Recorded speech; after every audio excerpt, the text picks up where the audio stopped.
Hello, parents, and welcome to our class this year. We are a team. We are going to work together to help our babies be the best that they can be this year. I want to go over a couple of tips with you to remind you and to help you reinforce what we're learning in the classroom every day. You can work on this at home when you're out in public, wherever you have a few minutes. So, first, I want to talk about consistency. It's important that whatever we choose to do, we stick to it.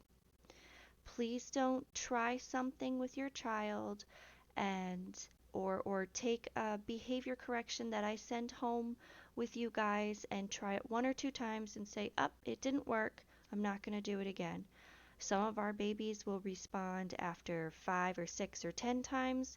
Some of our babies can take 100 times before they get that concept down and they're consistent in it. So you need to stay strong.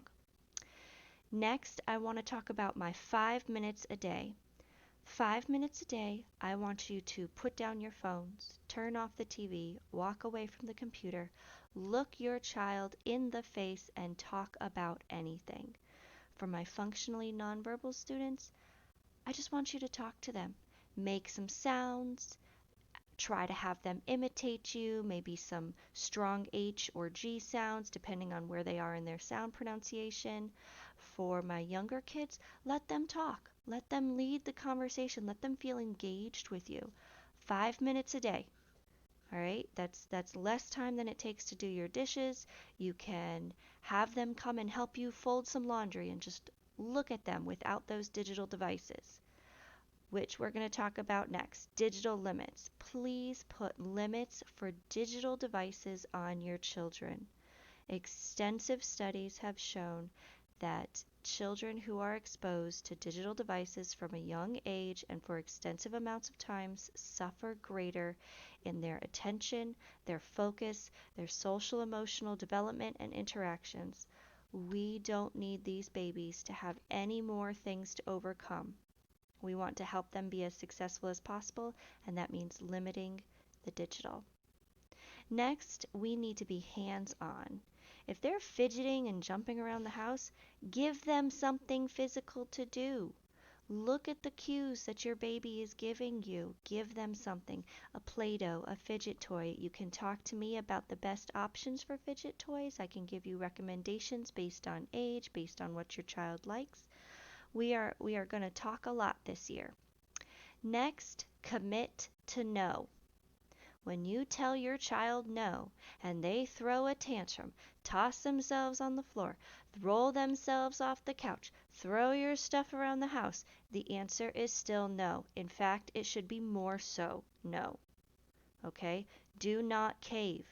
Once you tell them something, you have to stick to it, because when they find out that they got it after doing those behaviors, they think those behaviors get them what they want. All right, so last but definitely not least, repeat, repeat, repeat, repeat. If I can't say it enough, repeat. Be consistent, 5 minutes a day, digital limits, hands on, commit to your no, and you're going to do the same thing over and over and over.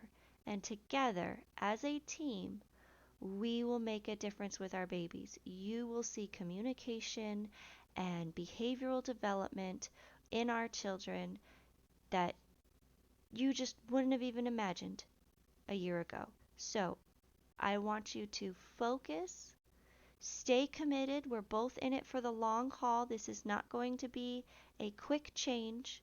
Please remember that for every year a child has developed a behavior, it takes 1 month of consistent, repetitive training to replace or remove that behavior.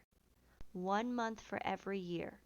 So if your baby's in my class and they're 3 years old, it's going to take at least 3 months before we start seeing a change. That's per behavior.